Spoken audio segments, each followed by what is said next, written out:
Em nome do Pai, do Filho e do Espírito Santo. Amém.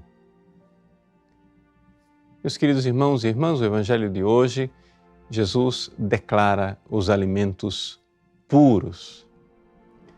Veja, para nós essa controvérsia de Jesus com os judeus parece uma coisa do passado, algo que não tem aplicação para a nossa vida.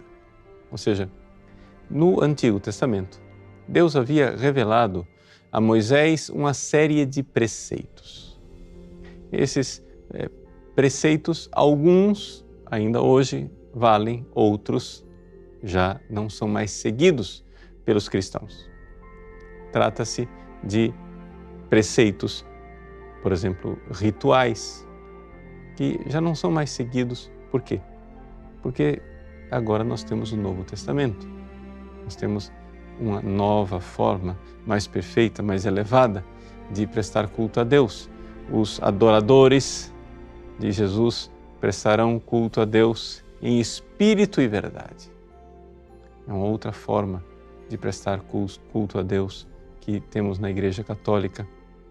Temos os sacramentos de Nosso Senhor, temos os dons do Espírito Santo. E, portanto, uma série de leis, rituais e de pureza do Antigo Testamento já não tem mais valor. Constatado isso, você poderia dizer assim, tudo bem, e aí? Bom, o fato, porém, é que aqui nós temos algo de extraordinário. Nosso Senhor Jesus Cristo está mostrando algo que muitas religiões não enxergam, e inclusive hoje cristãos ainda não enxergaram, que é o fato de que o mal tem uma origem no espírito e não na matéria. Veja, existe ainda um resquício, de platonismo, de algumas heresias como o maniqueísmo, o catarismo, que ainda vagueia pela cultura cristã. E este erro consiste no seguinte: a matéria é má, o espírito é que é bom. Isto daqui tem uma ideia que é totalmente não cristã, de que Deus ou teria criado coisas completamente boas, como o espírito, e outras completamente más, como a matéria, ou que haveria, quem sabe, até dois deuses. Um que criou o espírito e um outro Deus falso, que é um Deus mau, que criou a matéria.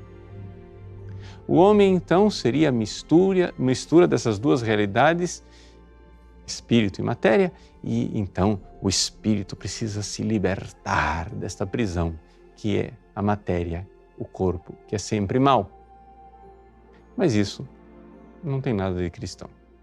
Por quê? Porque nós cristãos sabemos que os corpos não pecam. Se os corpos pecassem, os peixes pecariam, as vacas pecariam, os macacos pecariam. Mas os animais não pecam. Quem peca é o ser humano. Por quê? Porque o ser humano tem espírito. E, aliás, o pecado é uma invenção de anjos, anjos maus. Quem primeiro pecou foram puros espíritos. E quem nos levou a pecar foram esses espíritos maus e depravados, que foram criados bons por Deus, mas que se depravaram pela sua desobediência. E assim também nós. Nós precisamos compreender que é de dentro de Jesus que sai a maldade. Ou seja, a maldade vem da alma.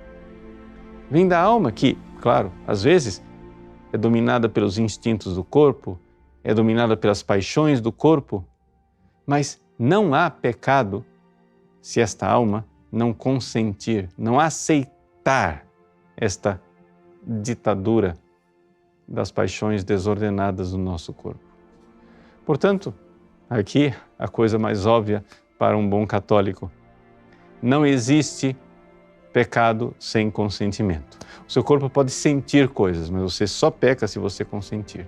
Ou seja, o corpo sente coisas, mas você só peca se a alma entrar na história e, advertida, consciente, diz: poxa vida, isso aqui está errado.